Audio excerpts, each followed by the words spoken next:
తెలంగాణ కాంగ్రెస్ రాజకీయాల్లో తీవ్ర కలకలం రేపిన వైరల్ ఆడియో క్లిప్ వివాదంపై రాష్ట్ర ప్రభుత్వ సలహాదారు సీనియర్ నేత మొహమ్మద్ షబ్బీర్ అలీ స్పందించారు. ఈ వ్యవహారానికి సంబంధించి టీపీసీసీ క్రమశిక్షణ సంఘం జారీ చేసిన షోకాజ్ నోటీసులకు ఆయన తన లిఖితపూర్వక వివరణను సమర్పించారు. సోషల్ మీడియాలో సర్క్యులేట్ అవుతున్న ఆ ఆడియోలో ఉన్న గొంతు తనది కాదని ఆయన స్పష్టం చేశారు. ఈ సందర్భంగా షబ్బీర్ అలీ మాట్లాడుతూ ఆ ఆడియో క్లిప్ పూర్తిగా నకిలీది కావాలనే మార్ఫింగ్ చేసి సృష్టించారన్నారు. నా 45 ఏళ్ల రాజకీయ జీవితాన్ని ప్రతిష్టను దెబ్బతీయడానికే కొందరు కుట్రపూరితంగా ఈ పని చేస్తున్నారు అని ఆరోపించారు.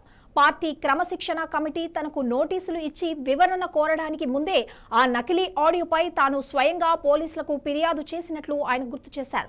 టీపీసీసీ అధ్యక్షుడు బొమ్మ మహేష్ కుమార్ గౌడ్ను ఉద్దేశించి తాను ఎలాంటి తప్పుడు వ్యాఖ్యలు చేయలేదని షబ్బీర్ అలీ స్పష్టం చేశారు. మహేష్ కుమార్ గౌడ్ నాకు 40 ఏళ్లుగా తెలుసు. నాకు ఒక సోదరుడు లాంటి వాడని, మా ఇద్దరి మధ్య దూరం పెంచి కాంగ్రెస్ పార్టీలో లబ్ధి పొందాలని చూస్తున్న కొందరు వ్యక్తులు ఈ తప్పుడు ప్రచారానికి తెరలేపారని ఆయన మండిపడ్డారు.